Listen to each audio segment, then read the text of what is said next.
ഇന്ന് നമ്മളെ ലീവൊക്കെ കഴിഞ്ഞ് നേരെ ഇനി യു പിയിലേക്ക് പോവാണ് ഗൈസ്. അതിന്റെ സങ്കടം നല്ലോണം ഉണ്ടെന്ന്. സാധാരണ നമ്മൾ ട്രെയിനിലാണ് പോകാറ്, എനിക്ക് ട്രെയിനാണ് ഇഷ്ടം. പക്ഷെ ഇപ്രാവശ്യം ഞങ്ങൾ 2 ട്രെയിൻ ബുക്ക് ചെയ്തു, 2ഉം ക്യാൻസൽ ആയി, 2ഉം ടിക്കറ്റ് കൺഫേം ആയില്ല.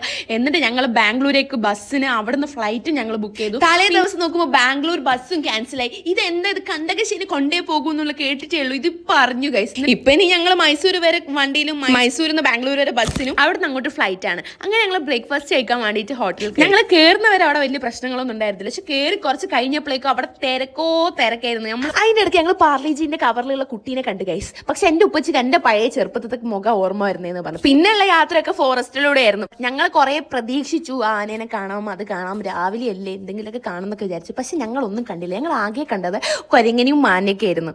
ഇതിനൊക്കെ ഇടക്കിടക്ക് കാണുന്നത് കണ്ട് വലിയ സീനൊന്നുമില്ല. പിന്നെ ഗുണ്ടൽപേട്ടയൊക്കെ കഴിഞ്ഞപ്പോൾ അവിടെ എന്തോ വലിയ പ്രോഗ്രാം നടക്കുന്നുണ്ട്. വലിയൊരു സിംഹാസനം ആൻഡ് കുറെ ചെണ്ടകൊട്ടുകാരുണ്ടായിരുന്നു. അതിൻ്റെ ഉള്ളിൽ കൂടെ ഡാൻസ് കളിക്കുന്നവരുണ്ടായിരുന്നു. അങ്ങനെ കുറെ നല്ല രസമുള്ള സംഭവങ്ങളൊക്കെ ഉണ്ടായിരുന്നു. പക്ഷെ കാണാൻ നിർത്താനൊന്നും സമയമില്ല, നമുക്ക് പെട്ടെന്ന് തന്നെ പോകണ്ടേ.